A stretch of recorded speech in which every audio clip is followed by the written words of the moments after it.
Biblia sa ating panahon nagaganap na.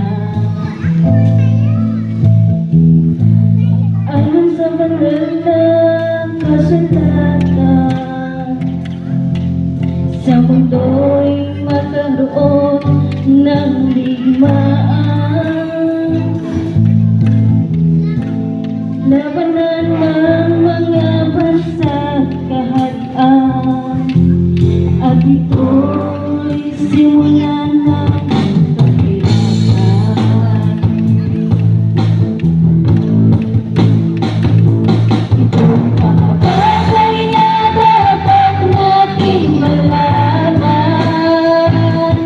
na ang Diyos ay hindi mapapaliban.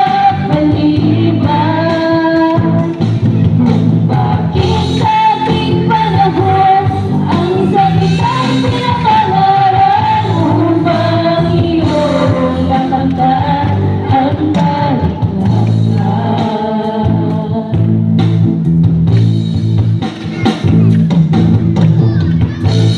Nararanasan ang bundok sa daigdig, lingkod sa iba't ibang panig. Ang panahon ay magiging mapanganib, ang pag-ibig sa Diyos ay lalaki.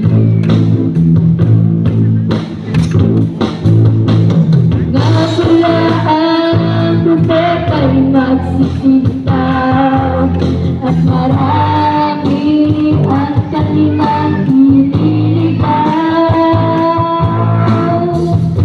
Mga ngaral nina'y mga maling aral, at bilis na katotohanan.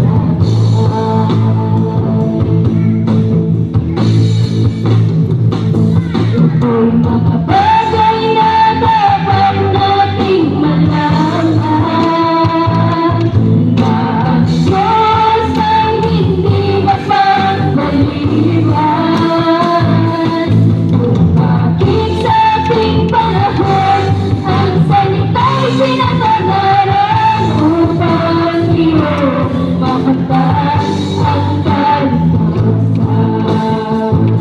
Kaya ang nais ng Diyos ay ating malaman, na ang Diyos ay hindi mapagpaliban. Kung bakit sa ating panahon ang salita'y pinapangaral upang iyong makamtan ang kaligtasan. Kaya ang nais ng Diyos ay ating malaman, na ang bawat tao'y kanyang hahatulan. Kung bakit may pangangaral sa mga palengke at sasakyan, upang hindi pinangamadla ang katotohanan.